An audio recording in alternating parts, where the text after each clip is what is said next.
조건 없는 사랑이라는 제목을 가지고 14번째 말씀을 전하고자 합니다. 요즘 젊은이들의 결혼관을 알아보기 위해서 실시한 설문조사 결과를 읽은 적이 있습니다. 다양한 대답들이 있었지만 특히 눈길을 끈 것은 배우자가 경제력만 있다면 재혼이든 초혼이든 상관없다는 충격적인 대답이었습니다.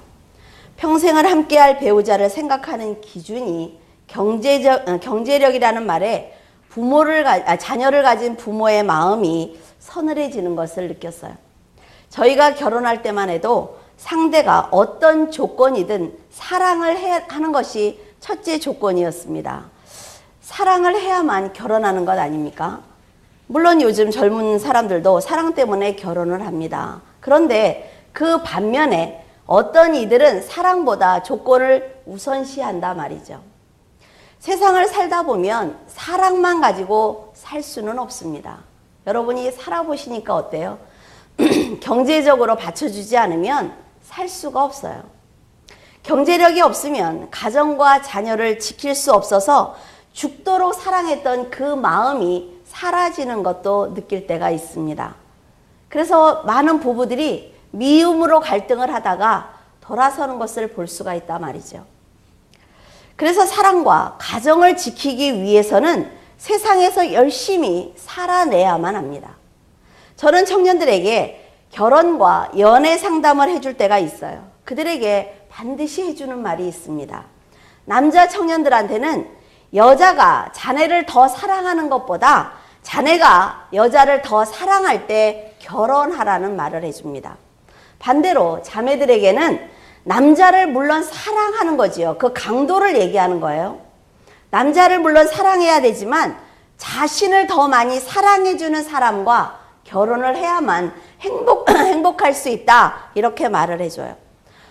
물론 두 사람이 사랑하는 것을 전제로 해서 하는 얘기입니다. 여자는 남자들보다 섬세한 부분이 있지만 전체를 보는 눈은 확실히 약한 것을 알 수가 있어요. 세상으로부터 가정을 지킬 때 남자는 좀 더 넓은 시야를 가지고 있기 때문에 가족을 든든히 지키는 울타리의 역할을 잘 감당할 수가 있습니다. 그리고 여자는 그 울타리 안에서 가정을 아기자기하게 아름답게 꾸미는 역할을 잘하는 거예요. 그래서 책임감이 있는 남자와 결혼해야만 그 여인의 인생이 평안할 수가 있습니다. 남자가 나가서 사냥을 하잖아요. 사냥을 해서 가지고 온 그 짐승을 다 잡아서 토막을 치는 건 여인이 한단 말이죠. 가죽을 말려서 가족들의 옷을 짓는 것도 여인들이 해요. 그런데 잡아와야만 하는 것 아닙니까? 남편이 아내를 많이 사랑하게 되면 아내와 자녀의 든든한 울타리의 역할을 감당하기 위해서 그는 세상을 상대로 해서 최선을 다해서 살아낼 것입니다. 그렇게 되면 남편과 아내의 조화가 그 가정을 아주 행복하게 만들 수가 있는 거죠. 하지만 책임 있는 사랑보다는 세상의 조건을 전제로 해서 배우자를 선택하게 되면 그 조건이 사라졌을 때 그 가정을 지킬 수 없습니다. 가족을 많이 사랑할 때 그들을 책임지려는 의무감이 생기는 거죠. 그런데 사랑 없이 조건만 보고 결혼해서 그 경제력이 사라지게 되면 책임감과 의무감이 없어지기 때문에 그 사람은 아주 무능한 사람이 되는 거예요. 남자는 책임과 의무감이 사라지면 자신만 돌아보는 아주 철저한 이기주의자들이 됩니다. 자신이 울타리라는 생각 자체가 없기 때문에 가족을 세우고 보호하려고 하지 않고 자신의 고통만 들여다보는 거예요. 그래서 여자들은 남자들이 일할 수 있도록 만들어줘야만 합니다. 상대방에 대한 이해와 배려보다는 이기적인 마음으로 어리석은 행동을 하기 때문에 섣부른 판단을 하게 돼 있어요. 남자들은. 그래서 이것은 행복한 가정을 만들어 가는데 아주 큰 걸림돌이 되는 것입니다. 부부의 사랑이 식었을 때 한 집에 사는 것처럼 고통스러운 일은 없다라고 잠언은 말하고 있습니다. 타인이라면 안 보면 되지요. 그런데 부부는 한 울타리 안에 있어야 되기 때문에 행복해야 되는 보금자리는 지옥이 되는 거예요. 내 전부라고 생각했던 상대가 타인보다 못한 사람으로 느껴지는 아픔을 가지고 평생을 살아가야만 합니다. 이런 고비를 지혜롭게 넘길 수 있는 길은 남편과 아내가 서로 자신의 잘못을 돌아보는 것입니다. 반성하는 거예요. 그 반성 위에 남편의 너그러운 인격까지 더해진다면 아마도 문제는 훨씬 더 쉽게 해결될 수 있을 것입니다. 하나님께서 모든 인류를 무조건 품어주신 것처럼 남편이 아내와 자녀를 무조건 품는 희생은 가족으로 하여금 순종하는 마음을 갖게 합니다. 여러분, 내 자녀들이 나한테 순종하기를 원하거든 품어주시라 말이죠. 하나님께서는 우리에게 먼저 순종하면 내가 줄게 라고 말씀하시지 않았어요. 하나님께서는 먼저 보좌를 유보하시고 십자가를 지셨기 때문에 그 사랑을 깨달은 우리가 무조건적으로 순종할 수가 있는 것입니다. 남편인 아담을 하나님께서 먼저 창조하셨습니다. 하나님의 형상으로 만든 남자의 갈비뼈 하나로 만들어진 여자들이에요. 그 여자들이 연약한 존재일 수밖에 없다는 것을 이해하고 품어준다면 아내들은 남편에게 순종할 수 있습니다. 가정의 울타리인 남편이 먼저 큰 사랑으로 품어준다면 아내들은 남편이 만들어 놓은 그 울타리 안에서 아름다운 가정을 만들기 위해서 노력할 것입니다. 남편 안에서 섬세하고 지혜롭게 가정을 세워가는 아내와 남편이 함께 협력을 할 때 그들의 자녀들은 안정되고 편안한 미래를 꿈꿀 수가 있는 거죠. 울타리도 없고 그 안에서 엄마가 아기자기하게 꾸며놓는 아름다운 그런 가정도 없는데 자녀들이 잘 되기를 바라서는 안 된단 말이죠. 솔로몬과 술람미의 사랑을 보면 두 사람이 진실하게 서로 사랑하고 있구나라는 것을 알 수가 있습니다. 그 사랑은 솔로몬이 술람미가 가진 조건을 따지지 않았기 때문에 시작한 거죠. 그녀의 연약함을 모두 포용하고 감쌌기 때문에 가능한 것이었습니다. 만약 솔로몬이 조건을 보고 결혼을 했다면 얼굴도 시커멓게 그을리고 손도 막 그 포도원 일을 해서 별로 이쁘지 않았을 것 같아요. 그렇죠? 그런 술람미를 택하지 않는단 말이죠. 사랑을 택한 그는 지혜를 가진 사람이었습니다. 높은 인격을 가진 사람이었기 때문에 어떤 상황에서도 술람미를 보호할 수 있는 큰 그릇이었어요. 남편의 인격이 바로 세워져 있다는 것은 아내들에게 아주 큰 축복입니다. 그래서 저는 남편들에게 해주고 싶은 얘기가 있어요. 책을 많이 읽으시라는 것입니다. 내 아내의 마음을 이해하고 싶고 내 가정을 잘 이끌어가고 싶거든 책을 많이 읽으세요. 어떤 책이든지 읽으세요. 머릿속에서 성경을 읽으라는 거야, 뭘 읽으라는 거야 이러시지 말고 많은 다양한 책을 읽으시면 그 안에서 나도 모르게 내 인격이 형성된단 말이죠. 그래서 아내가 한마디를 하면 10마디를 알아들을 수가 있어요. 여자들이 얘기하는 건 굉장히 복잡합니다. 자기의 감정을 숨기고 일단 얘기를 해요. 한번 던져보죠. 그래서 남편이 받아치는 말에 따라서 그 다음에 움직이려고 준비를 해요. 그렇기 때문에 굉장히 복잡합니다. 그래서 책을 읽지 않으면 하나도 못 알아들어요. 알아듣게! 이러고 싸우죠. 술람미처럼 밤에 찾아온 남편을 돌려보내는 어리석은 행동을 했어요, 아내가. 그럼에도 불구하고 너그러운 마음으로 지금 다시 아내를 안아주고 있습니다. 이런 사람이 남편이라는 것은 정말 큰 축복이라 말이죠.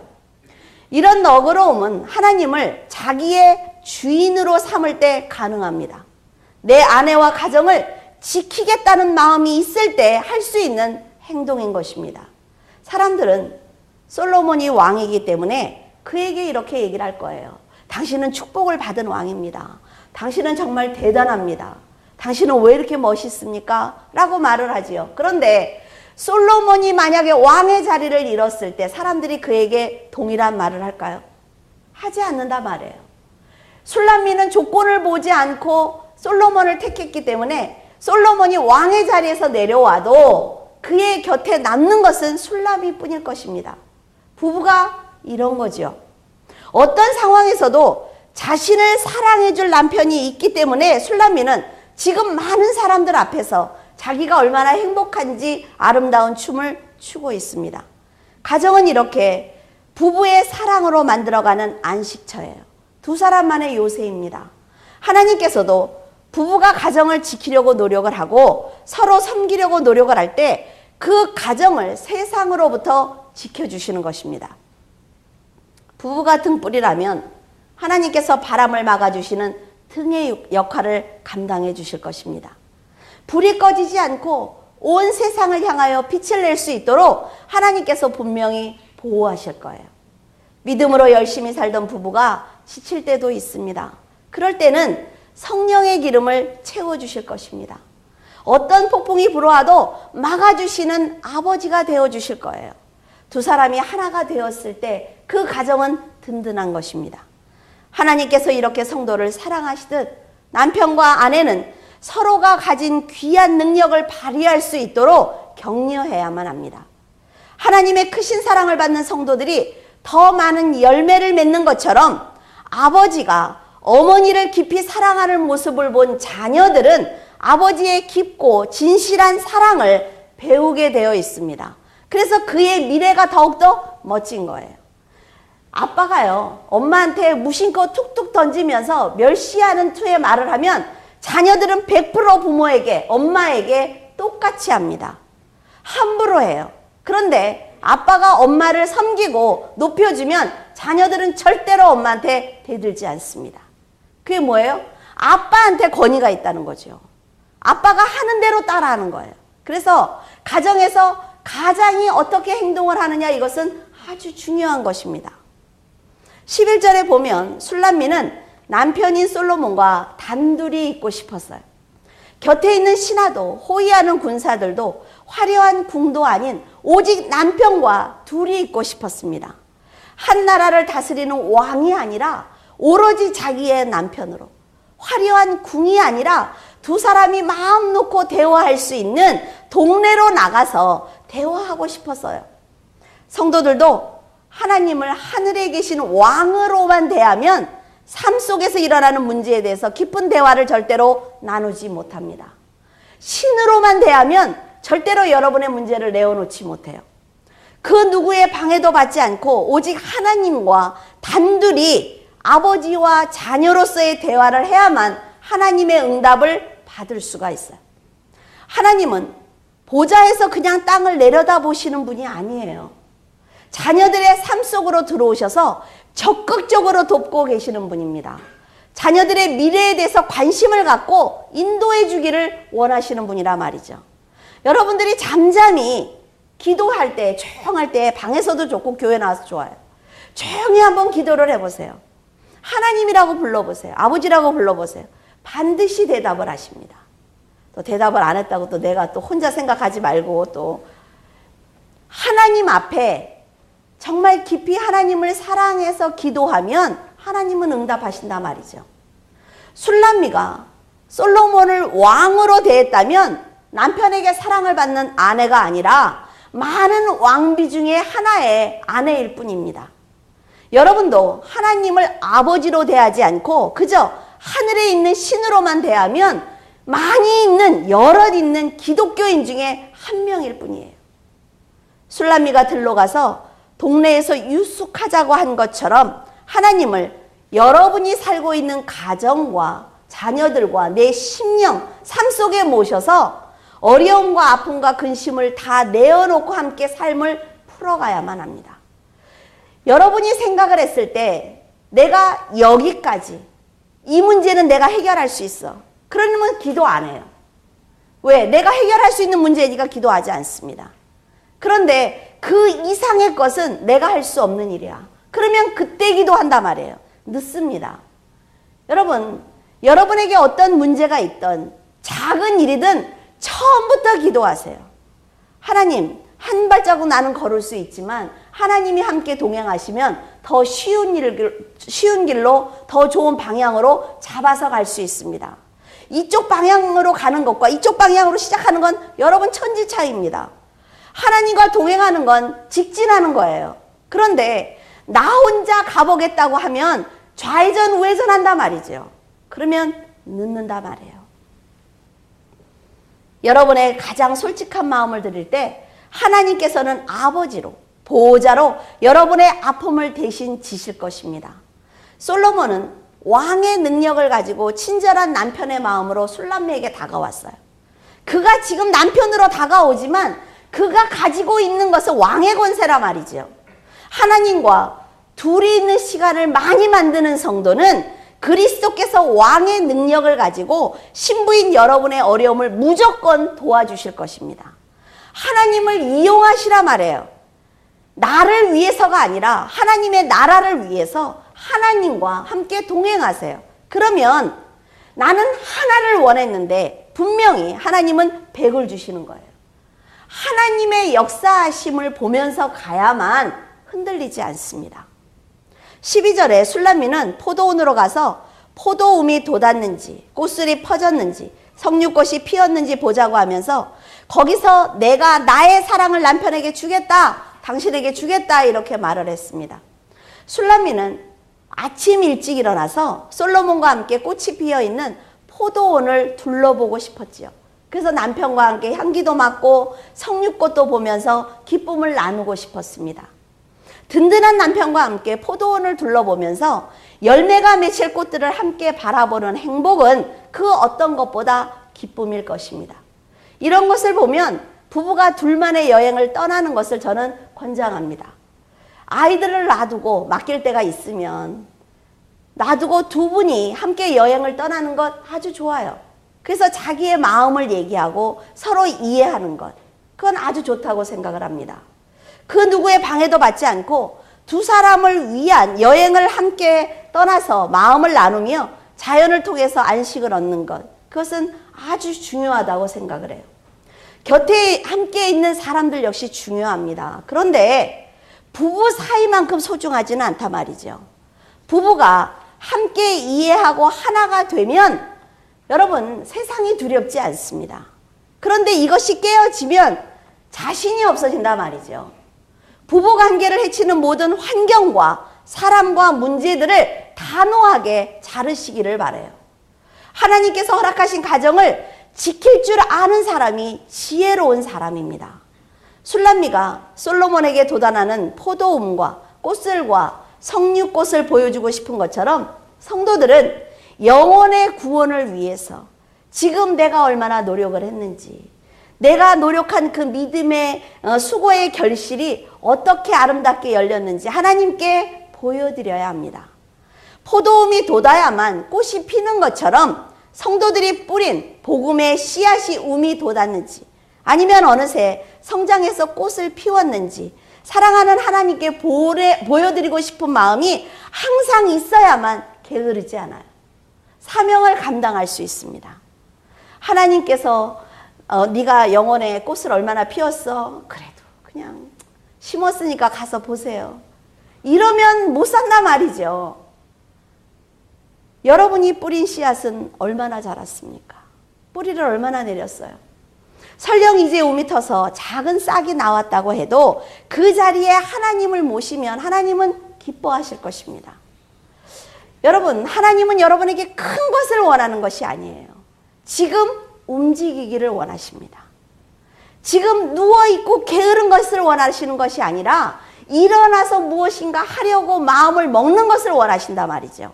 근데 우리는 하나님 열매가 주렁주렁 달면 보여드릴게요. 이러니까 평생 못 보여드리는 거예요. 그렇죠? 여러분, 작은 화분이라도 사서 남편이 들어올 때 이것 좀 보라고, 꽃 좀 보라고, 지금은 꽃이 이것이 필 때라고 좀 안에서 아기자기하게 이러면 남편이 기뻐할 것 아닙니까? 들어와서. 그렇죠? 머리는 있는 대로, 집안은 있는 대로 이러면 들어오면 힘들잖아요. 하나님께서도 마찬가지란 말이죠. 우리의 심령에 오셨을 때 정결하게 하나님이 보실 때 정말 내가 이 아이에게 더 주고 싶어 라는 마음이 드는 그런 모습으로 기다리고 있어야 한다는 거죠. 내가 정말 이 자녀를 사랑하길 정말 잘했다 이렇게 생각하실 때까지 최선을 다해야 합니다.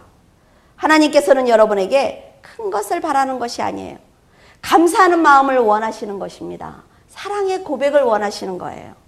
석류를 잘라보면 열매 안에 어때요? 촘촘히 박힌 석류알이 아주 인상적입니다.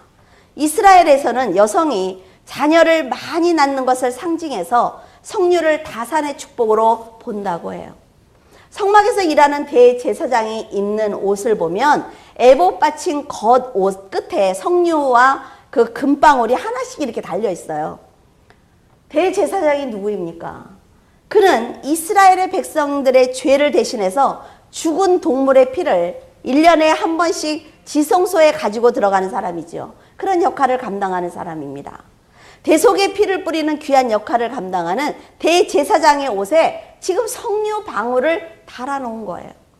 성류를 쪼개서 알갱이를 보면 씨가 안에 있고 그 씨를 어때요? 붉은 즙이 둘러싸여 있는 것을 볼 수가 있습니다.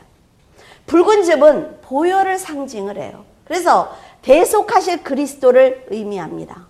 모든 죄를 대속하신 그리스도의 보혈이 죄인들을 사망에서 건지셨습니다. 그리고 하나님께 죄사함을 받도록 그 안에 죄를 어때요? 붉은 보혈로 감싸고 있어요.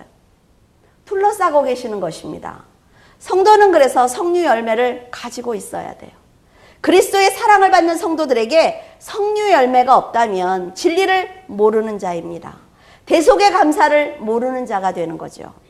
그리스도께서는 아무 조건 없이 죄인을 사랑하셨습니다. 세상의 재물을 가진 자를 사랑하신 것 아니고 율법을 잘 지킨 자를 사랑하신 것 아니에요. 여러분들이 헌금을 많이 하기 때문에 사랑하신 건 아니라 말이죠. 무조건적인 사랑이에요. 그 누구도 차별하지 않습니다. 이렇게 귀하신 그리스도께서 여러분에게 맡겨주신 포도원을 얼마나 잘 가꾸었는지 술람미처럼 보여드려야 합니다. 하나님께서 믿고 맡겨주신 내 심령과 가정과 교회와 나라를 위해서 내가 얼마나 애쓰고 노력했는지 보여드려야 돼요. 13절에 합한채는 아내들의 임신을 돕는다고 해서 먹었던 식물입니다. 라헬이 레아에게 야곱과 오늘은 동침을 해. 그 대신 그 합한채를 나를 줘. 이런 사건이 있죠. 그것처럼 술람미는 지금 솔로몬의 아기를 낳고 싶은 거예요. 여자는 남편을 사랑하게 되면 그 사랑하는 사람의 아기를 낳고 싶어 합니다. 이것은 여자들의 본능이에요. 술람미가 솔로몬과 둘이서 동네에서 유숙하자고 한 것은 그 누구의 방해도 받지 않고 솔로몬과 사랑을 나누어서 자녀를 생산하고 싶은 것입니다. 성도들은 그래서 언제나 그리스도를 닮은 그 자녀들을 낳아야 돼요. 우리가 그리스도를 사랑하면 전도하고 싶어집니다. 우리가 그리스도를 사랑하면 하나님의 말씀을 저 사람에게 전해주고 싶어요. 그런데 아무 생각이 없어요. 아무 생각이 없어 뭐예요? 그리스도를 사랑하는 것이 아니라 말이죠. 그리스도를 닮은 많은 영혼을 낳고자 노력을 할 때 하나님께서는 그 성도의 열심을 기억하실 것입니다. 그리고 그 상급을 기념책에 기록하실 거예요. 여러분, 세상에서 열바지하고 뛰는 것과 하늘에서 비행기로 잠깐 나르는 것과 여러분 생각을 해보세요. 절대로 따라갈 수 없습니다. 여러분들이 세상에서 노력을 해야 돼요. 열심히 살아야 됩니다. 그러나 여러분들이 세상에서 계획을 세워서 열심히 사는 것과 하나님께서 여러분을 들어서 옮겨주시는 것은 차원이 다르다 말이죠. 저는 여러분이 이런 복을 받았으면 좋겠어요. 솔로몬과 함께할 오붓한 시간을 위해서 술람미가 여러 가지를 준비합니다. 새 것과 묵은 것을 준비해요. 이것처럼 신랑 되신 그리스도를 기쁘게 해드리기 위해서 성도들은 주어진 인생에 최선을 다해야 합니다. 여러분들에게 지금 다가오는 모든 시간들에 최선을 다해야 돼요. 조건 없는 사랑을 가지고 오신 그리스도의 사랑에 보답하기 위해서 여러분은 언제나 주님을 위해서 믿음과 감사와 충만함으로 복음의 씨를 뿌려야만 합니다. 그래야 열매를 거둘 수가 있어요. 부부에게 조건 없는 사랑만큼 귀한 것은 없습니다. 조건 없는 사랑을 택한 여러분의 남편과 아내를 위해서 서로의 인격을, 귀한 인격을 갖추셔야 돼요. 내가 내 남편을 사랑하고 싶거든 내 인격을 먼저 갖추라 말이죠. 나는 말을 막 하면서 상대가 나한테 존귀한 말을 해주기를 원해요. 그러면 계속 싸움이 되는 거예요. 우리 부부간에 하는 말이 많지요. 당신은 말을 왜 그렇게 해? 어때요? 상대를 이해하고 상대 위에 있는 것 같지만 전혀 그렇지 않습니다. 서로 상대를 높여줘야 돼요. 두 사람이 함께 울타리가 되어줘야 합니다. 그래야 그 사랑이 빛이 나는 거예요. 여러분은 하나님께 어떤 열매를 드리시겠습니까? 한 알의 밀알이 죽으면 반드시 싹이 나게 되어 있습니다. 그것처럼 여러분이 하나님 안에서 거듭나야만 열매를 맺을 수가 있어요. 하나님 안에서 열매를 맺기 위해서 세상에서 먼저 죽어야 합니다. 이것이 순서예요. 성도만이 하나님께 드릴 수 있는 열매를 키워낼 수 있단 말이죠. 세상 사람들이 아무리 하나님을 사랑한다고 말을 해도 하나님이 살아계신 거 압니다. 뭐 이렇게 얘기하잖아요. 하나님 저도 믿습니다. 그런데 그 사람 믿는 건가요? 그 사람에겐 열매가 없어요. 여러분, 술람미와 솔로몬의 사랑은 하나님과 성도의 사랑처럼 깊고 아름답고 변함없는 사랑입니다. 결혼은 반드시 사랑하는 사람과 해야 돼요. 조건을 보고 결혼했을 때 내가 사랑하지도 않으면서 어떻게 뭐 하다 보니까 오랜 시간 만나게 돼서 결혼하게 되면 그 결혼은 실패합니다. 반드시 사랑해야 돼요. 알았죠? 아주 열심히 쳐다보길래 사랑해서 결혼하세요? 여러분, 우리는 지금 그리스도의 사랑을 받고 있습니다. 그 그리스도께서 자신의 생명을 주셨어요. 울타리가 되어 주셨습니다. 우리는 이제 그 안에서 아기자기하게 하나님이 기뻐하실 수 있도록 이 울타리 안을 가꾸어 가면 돼요. 이제 마지막 때에 예수님께서 그 울타리를 다 접고 함께 가자고 하실 때가 반드시 있습니다. 그때까지 여러분들은 최선을 다하셔야 된다 말이죠.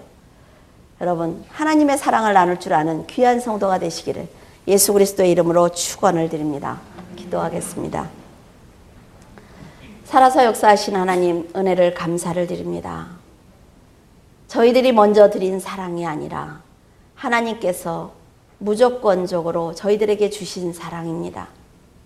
하나님의 그 사랑을 깨닫게 되자 저희들은 하나님 앞에 순종하게 되었습니다. 아버지 하나님, 한 가정이 이렇게 이루어져 가기를 원합니다. 남편이 먼저 아내와 자녀들을 품어주기를 원합니다. 자신을 희생하며 가정을 위해 애쓰는 남편을 위해 아내와 자녀들은 아빠를 섬기기를 원합니다. 그래서 든든한 가정을 만들어 하나님을 주인으로 모시고 그 든든한 가정이 세상을 향하여 하나님을 믿고 이런 가정을 이루라고 전하기를 원합니다. 아버지 하나님, 귀한 물줄기교회 성도들을 축복하여 주시옵소서. 든든한 가정을 이루어가게 허락하시고 남편과 아내가 서로 사랑하게 하시며 자녀들이 부모를 섬기게 하셔서 하나님 절대로 사단의 아버지의 공격에 무너지지 아니하도록 도와주시옵소서. 이 늦은 밤 주님 앞에 기도합니다.